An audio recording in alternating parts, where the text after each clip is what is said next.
Hello, welcome to Lunch with Lee. Today we're discussing fireplaces that don't work. And if your fireplace doesn't work, there's lots of different ways that your fireplace cannot work. Meaning, when you use it, there could be smoke coming into your house. We also have customers that have smells. We also have customers that have leaking. They're all reasons your fireplace does not work. Or, and this is a fairly new one to Houston because of the cold last year, is when I used it when it was cold, it didn't actually provide any heat at all. And I need some productive heat so that when the power goes out, when it's cold, I have a way to stay warm, which I experienced myself last year. So the first thing we go over is what is the actual problem? What are the symptoms? Just like you're going to the doctor, right? We diagnose the person, the problem first before we go to solutions. But what is the problem? Or is this a gas fireplace where I'm hitting the remote control of the wall switch and it's not turning on? Or is the pilot turning on and not the main burner? But finding out the actual problem is important to make sure that we're giving you the correct solutions to the actual problem. Next is, and this kind of goes in what the actual problem is what type of fireplace is this?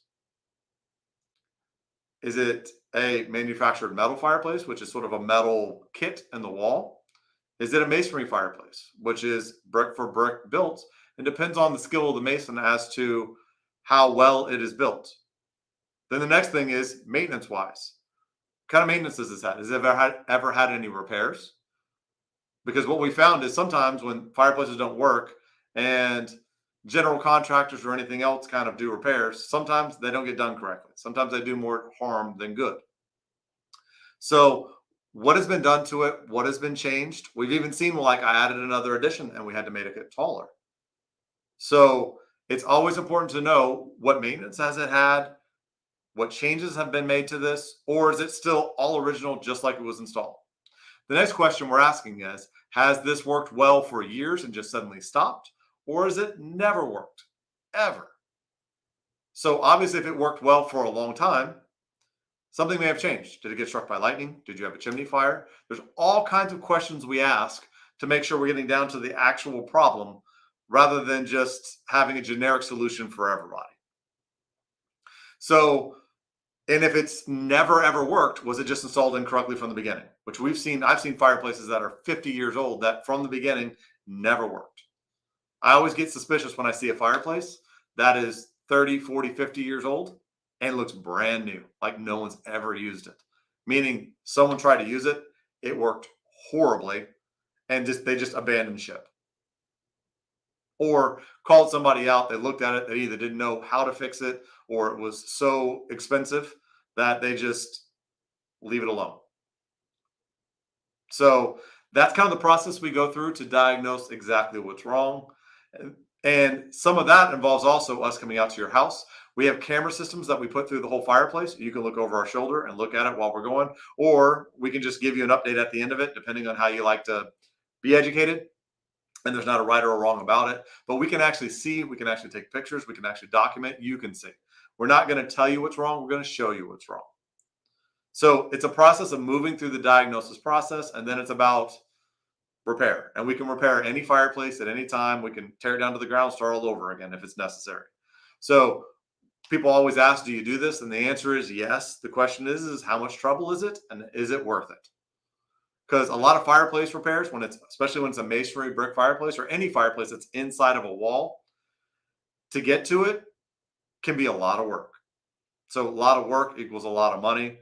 But it's important that when you have fire in your house, whether it's gas or wood or anything else, we have to make it correct. We have to make it as safe as it humanly can be because it is fire, so it's never going to be 100% safe. But is this done correctly? So that's the process we go through and figuring out what to do when a fireplace doesn't work. And we even have a lot of customers that we call out for maintenance, and it turns out because of lack of maintenance that there's things wrong with it. It's been leaking water, it's had critters. We'll see little footprints inside that customers are like, oh, I never knew I had anything in there. We're like, well, look, there's a footprint. There's a raccoon footprint right here.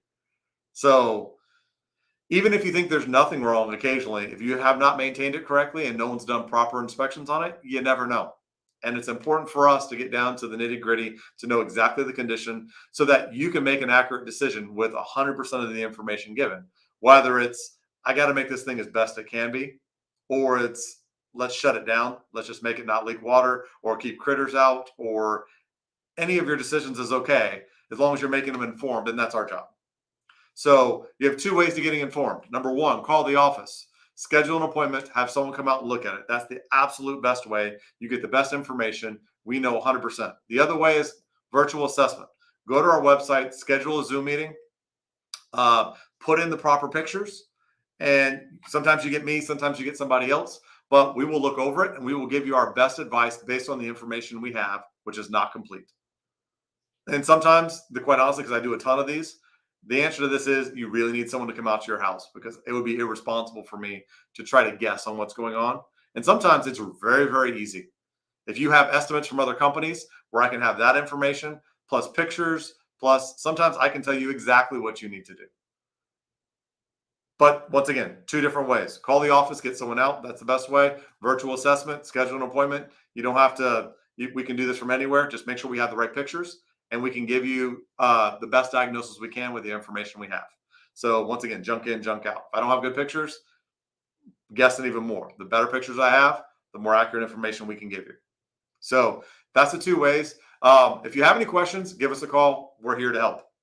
That's the goal. We go over that every morning. We are here to help people with fireplaces. So if you have questions, you can take advantage of the weekly lunch with Lee's. You can ask me questions this way. I'll run to the questions. Okay, we have a few. I'll answer them as we go. But let us know. Virtual assessments, we can answer questions. We can answer as much questions as we can over the phone. The best way for us to come out and see it, because we're all on the same page of music. So that's it for today. Please like it, share it, give me comments. Let me know I'm awful. Let me know I'm good. But give me feedback so I know how to give you guys more value and how to answer all the questions you need. So I really appreciate it, guys. And that is all for today.